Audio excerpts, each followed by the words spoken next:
آج کل کے دور میں لڑکیوں کے رشتوں کے مسئلے تو ہیں ہی، لڑکوں کے رشتے بھی مشکل سے ملتے ہیں۔ پڑھے لکھے لڑکوں کو پڑھی لکھی لڑکی نہیں ملتی۔ میں تو خیر ایک معمولی سا ریڑھی والا تھا۔ میں نے BA کے بعد مجبوراً ریڑھی لگا لی تھی۔ میں جانتا تھا کہ مجھے اور کوئی نوکری تو ملے گی نہیں، لہٰذا کاروبار کے لیے ہاتھ پاؤں مارنے سے بہتر ہے کہ اپنی اوقات میں رہ کر کچھ ایسا کروں جس سے کم از کم میرا جیب خرچ نکل آئے اور ماں باپ پر بوجھ نہ بنوں۔ یوں میں نے ایک ریڑھی لگا لی۔ ریڑھی لگا کر مجھے اندازہ ہوا کہ یہاں پر تو ہر روز کئی لوگوں سے پالا پڑتا ہے، ہر ایک کی فطرت مختلف ہوتی اور بات کرنے کا انداز بھی۔ ایک دن میں تقریباً اپنا کام کر کے گھر جا ہی رہا تھا کہ مجھے ایک انتہائی خوبصورت لڑکی اپنی طرف آتی دکھائی دی۔ لڑکی ایسی تھی کہ کوئی بھی بازوق شخص دیکھے تو اس کا دل دھڑکنا بھول جائے۔ نیلی آنکھیں اور مسکراہٹ ایسی کہ بچوں سے بھی زیادہ معصوم لگتی۔ میں اسے دیکھ ہی رہا تھا کہ وہ بالکل میرے قریب آ کر کھڑی ہو گئی۔ ہوش مجھے تب آیا جب اس نے اپنا ہاتھ میرے سامنے پھیلایا۔ وہ مجھ سے بھیک مانگ رہی تھی۔ تب مجھے پتہ چلا کہ وہ تو ایک بھکارن ہے۔ میں نے اسے بھیک تو دے دی مگر جیسے وہ میرا دل ہی لے گئی۔ بھیک مانگنے کے بعد وہ دوسری طرف کو چلی گئی مگر میری نظریں مسلسل اس کا تعاقب کر رہی تھیں۔ میں نے دیکھ لیا کہ وہ کہاں گئی ہے مگر اس کے بعد مجھے گھر جانا ضروری تھا۔ اگلے دن میں کام پر آیا۔ میں نے دیکھا کہ وہ مغرور حسینہ کہیں نظر نہیں آ رہی تھی مگر میں بھی اپنی دھن کا پکا تھا۔ شام تک وہاں کھڑا رہا تو وہ بھی گھومتی گھماتی ادھر کو آ گئی۔ آج میں نے سوچ لیا کہ اس سے بات کروں گا۔ میرا ارادہ وہ بھی بھانپ گئی، مجھ سے باتیں کرنے لگی۔ میں نے اندازہ لگا لیا کہ وہ انتہائی معصوم اور خوبصورت لڑکی ہے۔ تبھی میری دلچسپی اس میں بڑھتی گئی کہ آنکھ مچولی کے بعد مجھے اندازہ ہوا کہ میں تو اس سے محبت کرنے لگا ہوں۔ تب میں نے اس محبت کے رشتے کو پاکیزہ بندھن میں ڈھالنے کا فیصلہ کیا۔ میں نے شرمین سے کہا کہ میں تم سے شادی کرنا چاہتا ہوں۔ میری بات پر اسے کوئی اعتراض نہیں تھا مگر میرے دل میں ایک خدشہ تھا کہ شادی کے بعد میں اسے یہ کام نہیں کرنے دوں گا۔ بھلے خود ایک وقت لڑکی اور دوسری وقت ریڑھی لگا لوں مگر کبھی بھی اپنی بیوی کو بھیک مانگنے کے لیے نہ ہی مجبور کروں گا اور نہ ہی اسے اجازت دوں گا۔ میری بات پر اس نے بھی اتفاق کیا تھا۔ پھر اس نے کہا کہ وہ مجھے جلد ہی اپنی ماں سے ملوائے گی تاکہ ہم دونوں کی شادی کی تاریخ طے پا جائے۔ میں نے اس بات کو اپنے گھر والوں سے بالکل چھپا رکھا تھا کیونکہ میرے باقی بہن بھائی پڑھے لکھے تھے اور ان لوگوں نے اپنے اپنے حساب سے نوکری بھی تلاش کر لی تھی۔ ایک گھر میں ہی رہ گیا تھا جو اپنا کاروبار کرنے کے چکر میں ریڑھی لگا بیٹھا تھا۔ اب اگر میں ایک بھکارن سے شادی بھی کر لیتا تو میرے گھر والے میری رہی سہی عزت کرنا بھی چھوڑ دیتے۔ تب میں نے اپنے گھر والوں سے اس واقعے کا ذکر نہیں کیا۔ اپنے ایک دوست سے کہا جو میری بہت قدر کرتا تھا اور میری باتوں کو اہمیت دیتا تھا۔ اس نے مجھے کہا کہ تم ایڈوانس رقم دے کر کرائے پر کچھ دن کے لیے گھر لے لو، وہاں پر تم اپنی بیوی کو رکھ لینا، پھر تمہیں کوئی مسئلہ نہیں ہوگا، نہ ہی گھر والوں کو بتانا پڑے گا۔ گھر والوں سے کہہ دینا کہ تمہیں نئی نوکری مل گئی ہے۔ دوست کی بات صحیح تھی۔ میں نے اپنی طرف سے سبھی انتظامات مکمل کیے اور شرمین سے کہہ دیا کہ میں اس کے گھر آ رہا ہوں اس کی والدہ سے ملنے۔ شرمین یہ سن کر خوش ہو گئی۔ میں جانتا تھا کہ جیسے بے روزگاری نے مجھے مجبور کیا ہے ویسے ہی شرمین کی مجبوریوں نے اسے بھکاری بنا دیا ہے، لہٰذا مجھے اس سے نفرت نہ تھی بلکہ ایک شام کے وقت جب میں شرمین کے گھر گیا تو چھوٹے سے آنگن میں اس کی ماں چارپائی پر بیٹھی ہماری راہ تک رہی تھی۔ گویا شرمین نے اسے بتا دیا تھا کہ آج وہ مجھے اس سے ملوانے لائے گی۔ شرمین نے مجھے چائے پانی کا پوچھا اور خود اندر چلی گئی۔ میں نے شرمین کی والدہ سے رشتے کی مختصر سی بات کی۔ وہ بولی مجھے تو کوئی اعتراض نہیں، یہ میری اکلوتی بیٹی ہے، مگر بیٹا میں اکیلے گھر میں کیسے رہوں گی؟ تم تو جانتے ہو کہ یہ میری عمر بھر کا سرمایہ ہے۔ میں اسے کسی ایسے کے ساتھ ہی بیاہنا چاہوں گی جو مجھے بھی سہارا دے یا میرے گھر میں گھر داماد بن کر رہے۔ میں نے بوڑھی عورت کو تسلی دی کہ میں بالکل بھی غیر ذمہ دار شخص نہیں ہوں، آپ کی بیٹی کو اور آپ کو مکمل تحفظ دوں گا۔ میری اتنی کمائی تو ہے کہ میں 2 وقت کا کھانا عزت سے اپنی گھر والوں کو کھلا سکوں۔ یوں میرا رشتہ شرمین سے طے ہو گیا۔ अब हमारी शादी सादगी से तय होना, अभी तक शर्मीन की माँ ने हमारे घर चलने पर रजामंदी का इजहार नहीं किया था। बिलाखिर शर्मीन ब्याह कर मेरे 2 कमरों के छोटे से घर में आ गई। उसके यहाँ आने से जैसे मेरे घर की रौनक दोबाला हो गई थी। शादी की रात ही मैंने शर्मीन को बता दिया कि अब मैं तुम्हें ये पेशा जारी नहीं रखने दूंगा। बेहतर है कि तुम ये ख्याल दिल से निकाल दो, क्योंकि मुझे कोई मजबूरी नहीं। मैं चाहता हूँ कि तुम मेरे लिए घर में रहो। हम 2 वक्त की रूखी सूखी रोटी खा लेंगे, मगर किसी के आगे हाथ नहीं फैलाएंगे। शर्मीन ने भी मेरी बात से इत्तेफाक किया। बोली कि मैं अपनी मजबूरी से ये काम ना करती थी, बल्कि बचपन में अब्बा ने इस काम पर लगा दिया। वो मुझे लोगों के पास ज़बरदस्ती भीख मंगवाने ले जाता था। उसके बाद से ये मेरी मजबूरी बन गई, और फिर ये दिन आ गया है कि अब भीख मांगे बिना हमारा गुजारा नहीं। खैर, बहुत सारी बातों के बाद मैंने शर्मीन को मुँह दिखाई में एक अंगूठी दी। तब शर्मीन ने मुझसे एक अजीब बात कही। बोली, क्या ही अच्छा हो कि हम अपनी सुहाग रात अपनी माँ के घर बनाएं। मैं अपनी माँ की दुआओं के साए में रुखसत हुई हूँ, मगर मैं चाहती हूँ कि नई ज़िंदगी का आगाज़ भी उनके साथ ही करूँ। मैंने कहा, शर्मीन, हम सुबह तुम्हारी माँ के पास चले जाएंगे। वैसे भी ये हमारा ख़ास दिन है। तुम्हारी माँ को कोई एतराज़ नहीं। मैं इनसे बात कर चुका हूँ, जल्द ही हम उन्हें यहाँ ले आएंगे। मेरी बात पर शर्मीन परेशान हो गई और हाथों से बिस्तर टटोलने लगी, जैसे कुछ जानना चाह रही हो। मैं उसकी इस हरकत को जान नहीं पाया। मैंने उसे अंगूठी दे दी थी। मैं चाहता था कि वो मुझसे खुलकर बातें करे, मगर उसका लिया दिया सा अंदाज मुझे परेशान कर रहा था। शर्मीन अपने दोनों हाथों को मुट्ठी में दबाए बैठी थी, जैसे मुझसे कुछ छुपाना चाह रही हो। मैंने सोचा, अगर कुछ कहूँगा तो शर्मीन को कहीं ये ज़बरदस्ती हो गया। वैसे भी रात काफ़ी हो गई थी। मैंने सोचा अब सो जाना चाहिए। शर्मीन को शब खैर कहा और करवट बदल कर सो गया, मगर मेरी आंखों में नींद नहीं थी। मैं शर्मीन से जानना चाहता था कि वो इस शादी पर खुश भी है या नहीं। कहीं मैं उसे ज़बरदस्ती तो अपनी दुल्हन नहीं बना लाया।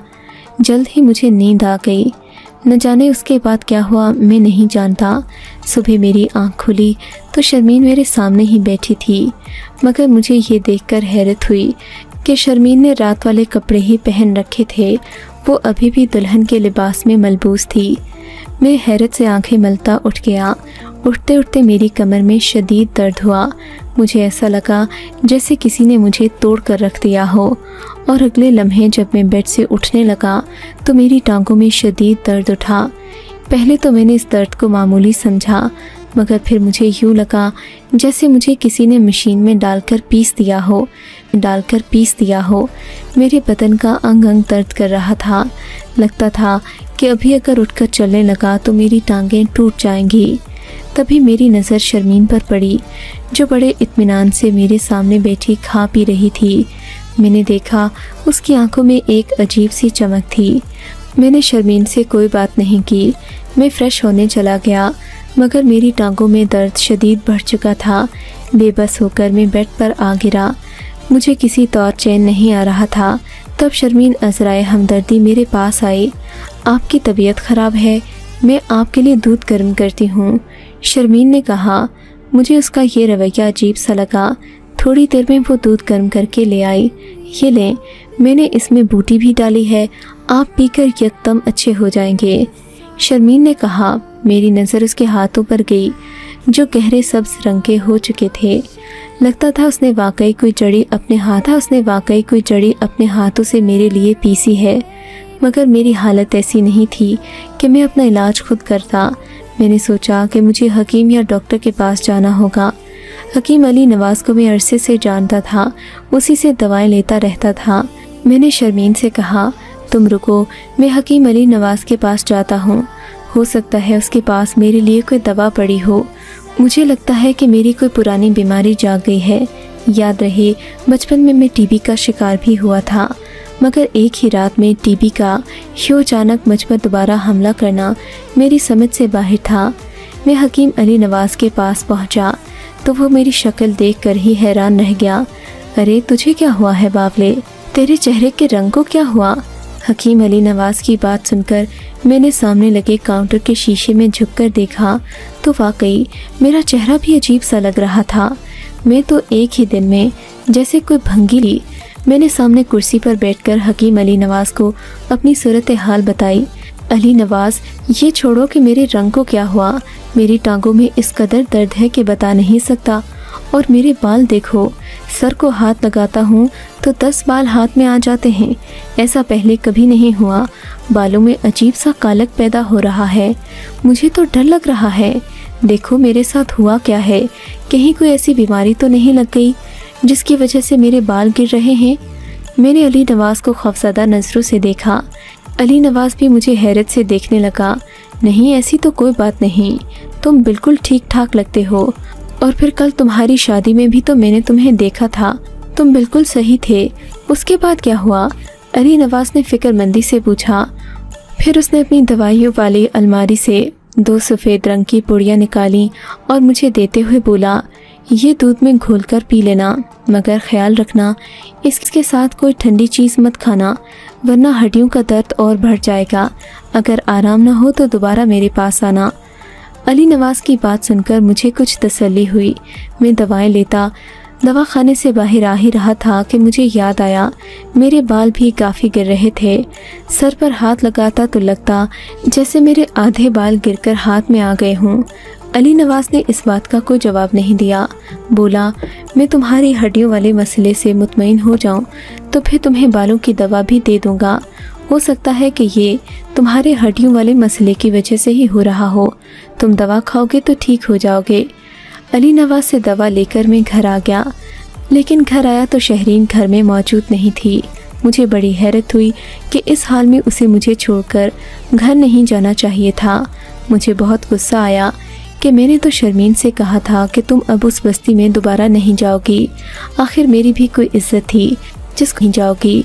आखिर मेरी भी कोई इज्जत थी जिसका उसे ख्याल करना चाहिए था। बहरहाल मैंने अपने दोस्त से बाइक मांगी और तेज़ी से बाइक दौड़ाता शर्मीन के घर जा पहुंचा। दरवाज़ा खटखटाया। शर्मीन ने काफ़ी देर बाद दरवाज़ा खोला। मुझे देखकर उसे किसी किस्म की खुशी हुई, ना ही उसने मेरा इस्तकबाल किया। रुखाई से अंदर कमरे में चली गई। मेरी टांगों में शदीद दर्द था। मैं बहस करने के मूड में नहीं था। शर्मीन, तुम्हें मुझे बिना बताए यहाँ नहीं आना चाहिए था। मैंने कहा, तो कोई बात नहीं, अब तो तुम्हें पता चल गया है ना। शर्मीन बेरुखी से बोली। उसके बाद मैंने शर्मीन की मिन्नतें की कि मेरे साथ घर चलो, मगर वो ना मानी। बोली, मैं अम्मा से मिलने आई हूँ, उनसे मिले बिना ना जाऊँगी। मैंने शर्मीन को मौका भी दिया कि वो अपनी माँ से मिले, मगर शायद वो मेरे सामने अपनी माँ से खुलकर बात नहीं कर रही थी। तब मुझे लगा कि मुझे शर्मीन को इस कदर पाबंद नहीं करना चाहिए। वो अपनी माँ चलना चाहिए। खुद ही जब अपनी माँ से बातचीत कर लेगी तो घर आ जाएगी। आखिर वो भी तो मुझसे मोहब्बत करती है। मैं अपने घर चला गया। मेरी तबीयत बहुत अजीब सी हो रही थी। बहरहाल दिन के वक्त तक मेरी तबीयत संभल गई थी। शाम को शर्मीन आई तो बड़ी खुश थी। कहने लगी, अब मुझे तुम्हारी फिक्र नहीं है। मैं जानती हूँ तुम हमारे रास्ते पर जल्द या बदेर आ ही जाओगे। शर्मीन की बात से मेरा हौसला टूट गया। शर्मीन, मैं आगे बढ़ना चाहता हूँ, तुम मुझे पीछे खींच रही हो। मैंने कहा। शर्मीन ने हाथ में दूध का गिलास पकड़ा हुआ था। वो मेरा ख़ास ख्याल रख रही थी, मगर मुझे अजीब सा लगा। शर्मीन न मुझसे बात करती है, ना ही मेरा ख्याल रखती है। बस जब देखो मुझे खाने पीने का कहती है, फिर खाना पीना भी ऐसा कि खाकर मेरी तबीयत और बिगड़ जाती। मैंने सोचा कि मैं शर्मीन से इस बारे में कोई बात ना करूँगा। सीधा हकीम अली नवाज़ के पास गया। अली नवाज़ उस वक्त अपने मतब पर नहीं था। मैं अपने एक दोस्त से मिलने चला गया। मेरा ख्याल था कि अली नवाज़ से मिले बिना मैं घर नहीं जाऊँगा। तकरीबन 2-3 घंटे के बाद मैं अपने दोस्त के घर से निकला तो अली नवाज़ के मतब की तरफ रुख कर लिया। वहाँ पहुँचा तो देखा मेरी बीवी शहरीन वहाँ पहले से मौजूद थी। उसने अली नवाज़ से कोई दवा ली थी, लेकिन इससे पहले कि मैं उससे कोई बात करता वो भागती हुई मतब से बाहर चली गई। मैं उसे आवाज़ें देता रह गया, मगर उसने पीछे मुड़कर नहीं देखा, जैसे मुझे जानती ही न हो। उसके जाने के बाद अली नवाज़ मुझसे पूछने लगा, तुम इसे कैसे जानते हो? क्या लगती है ये तुम्हारी? अली नवाज़ की बात पर मुझे ताज्जुब हुआ। अरे तुम नहीं जानते, ये मेरी बीवी है, मैं तो इससे शादी कर चुका हूँ। तुम भी तो मेरे निकाह में मौजूद थे, लगता है तुमने शर्मीन को पहचाना नहीं। तुम होश में तो हो? कौन सी शर्मीन? हकीम अली नवाज गुस्से से भड़क उठा। ये शर्मीन नहीं, शाजिया है। तुम इसके कारनामों से वाकिफ नहीं हो। हकीम अली नवाज ने गुस्से से मुझे देखते हुए कहा तो मैं मुकम्मल सहम गया। क्या मतलब है? क्या तुम इसके बारे में कुछ जानते हो? मैंने फिक्रमंदी से पूछा। हाँ, इसे कौन नहीं जानता? मैं तो क्या, ये तो थाने की भी कई बार हवा खाकर आ चुकी है। क्या तुम इसे नहीं जानते? ये तो बड़ी ही जराइम पेशा औरत है। इसके बारे में मशहूर है कि ये नौजवानों को अपने जाल में फांसती है। कहीं तुम भी? अली नवाज ये कहते कहते सर पकड़कर बैठ गया। क्या कह रहे हो मेरे दोस्त? मैं कुछ नहीं जानता। मैंने अली नवाज से पूछा तो वो मुझे बताने लगा कि शाजिया का ताल्लुक़ एक गिरोह से है, एक ऐसा गिरोह जो बड़े ही मुनज़्ज़म तरीके से काम करता है।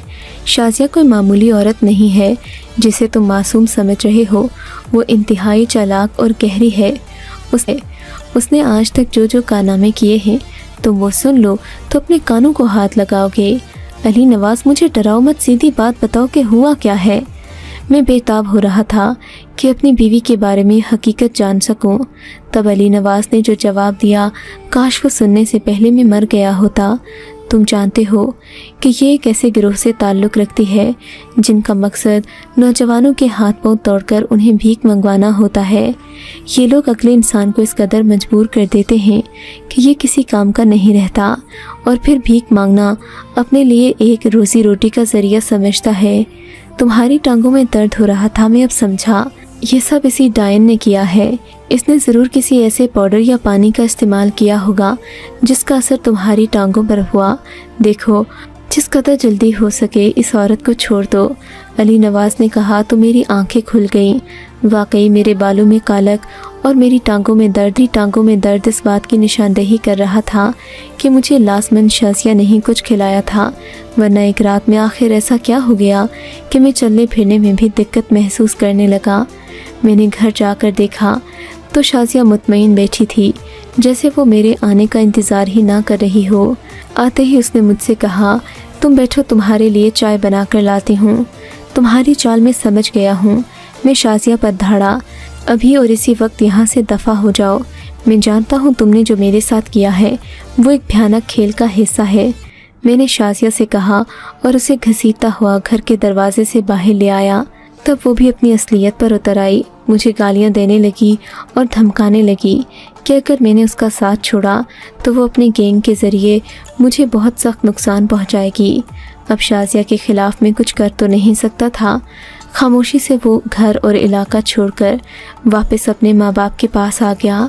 सबके हक़ में होते हैं, मगर हम लोग न जाने इस हकीकत को क्यों नहीं समझते।